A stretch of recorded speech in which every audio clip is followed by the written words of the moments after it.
पूरे मामले में विपक्ष भी बहुत मौन है। विपक्ष की तरफ से कुछ नहीं कहा जाता। हालांकि जब भी कोई मुद्दे उठते हैं, जब भी कोई मामला उठता है तो विपक्ष मुखर होकर आवाज उठाता है।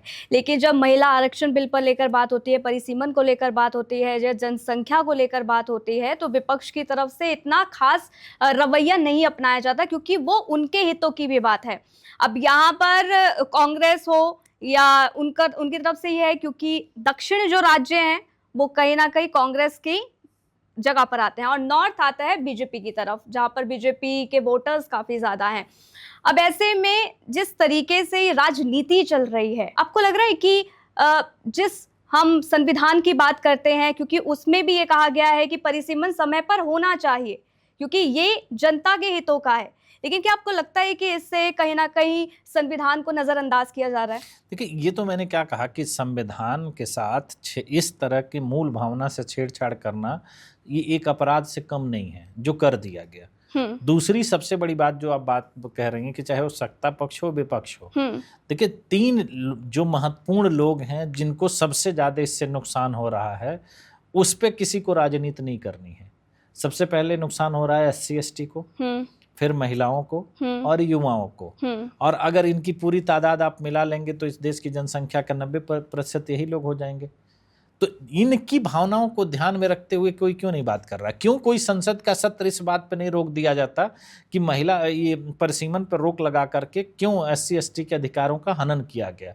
आज बात तो SC/ST की बहुत होती है, संविधान की बहुत होती है, बाबा साहब की बहुत बात होती है, लेकिन उनकी मूल भावना जो थी, जो इसीलिए उन्होंने रिजर्वेशन का प्रोविजन किया था कि SC/ST को उनके अधिकार मिल सकें, लेकिन सीटों को पर रोक लगा करके तो उनके अधिकारों को छीन लिया गया। युवा जो देश की राजनीति में सक्रिय रूप से हिस्सा लेता था, युवा जो एक आधार होता था, आज वर्तमान में जितने भी बड़े नेता हैं वो छात्र राजनीति से आते हैं। आपने छात्र संघ के चुनाव पर रोक लगा दी। पूरे देश में अधिकांश जगहों पर छात्र संघ के चुनाव नहीं है। तो आप छात्रों से, महिलाओं से, दलितों से को राजनीति में नहीं आने दे करके आप क्या साबित करना चाहते हैं? कि आप लोकतंत्र को राजतंत्र बनाना चाहते हैं।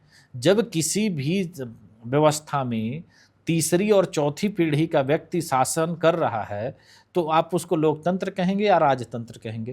पहले भी यही अपने देश में हो रहा था कि राजा का लड़का राजा बनता था। आज आप बताइए, जितनी भी प्रमुख पार्टियां हैं उनके शीर्ष पर बैठे लोग कौन हैं? वो किसी सामान्य व्यक्ति से या सामान्य कार्यकर्ता थोड़ी हैं, एक परिवार में पैदा हुए व्यक्ति हैं। तो उनके अधिकारों को सुरक्षित करने के लिए 145 करोड़ के अधिकारों को मारा नहीं जा सकता ना। और ये उसी चीज की एक प्रक्रिया थी कि जिसको लोगों के जहन से इस तरीके से निकाल दिया जाए कि लोगों को पता भी न चले कि ये इनका अधिकार था और उनको छीन भी लिया जाए। तो इसीलिए परिसीमन पे 50 साल तक रोक लग गई और ये 50 साल के बाद 25 साल तक इस पर रोक लगाने की पूरी तैयारी हो चुकी है, क्योंकि 26 में इसको बढ़ा करके सीधे 2051 तक इसको कर दिया जाएगा। 25 साल की रोक को और बढ़ाया जाएगा और हम आप सब लोग सामान्य लोग इसको देखते रह जाएंगे। और जब ये 75 साल बाद जब हम इस पर चर्चा कर रहे होंगे, जब 50 की अभी हम बात कर रहे हैं, तब तक लोकतंत्र बचेगा नहीं, क्योंकि तब तक चौथी, पांचवी, छठी पीढ़ी के लोग आ चुके होंगे। तो आम आदमी के उस समय बचेगा क्या? आम आदमी के पास करने के लिए कुछ नहीं बचेगा। वो लोकतंत्र में केवल कहने के लिए एक लोकतंत्र के नाम पर जी रहा होगा, जबकि देश में पूरा राजतंत्र हावी हो चुका होगा। तो ये सवाल बार बार इसीलिए खड़ा होता है कि अगर ये चीजें इतनी फेयर थी, इतनी अच्छी थी, तो इस पे चर्चा से क्यों भागते हैं? आप किसी भी राजनीतिक दल से आज इस पे एक सवाल पूछ कर देख लीजिए,